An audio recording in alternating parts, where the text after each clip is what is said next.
Did you know it's possible to operate this trust, right? The McCaig Mastery Trust. The course that you get in, you learn how to open a trust. Did you know that that trust could be used in many different countries, not just in the USA? That's true. And if you want to know how to do that, that's this week's video in the mentor program. There are many other trainings in there in the mentor program, but that's this week's.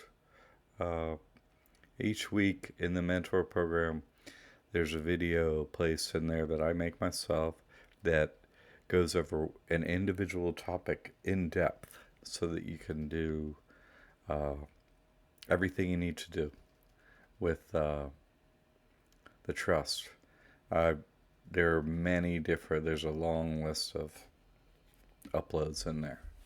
But this week is how to operate your trust, have a bank account in another country with your trust. Would it be nice to take your debit card or you're traveling to another country and your debit card works because you have a bank in another country? Some people, they are in more than one country, so it's really convenient to operate a non-taxable, non-reporting trust in many countries.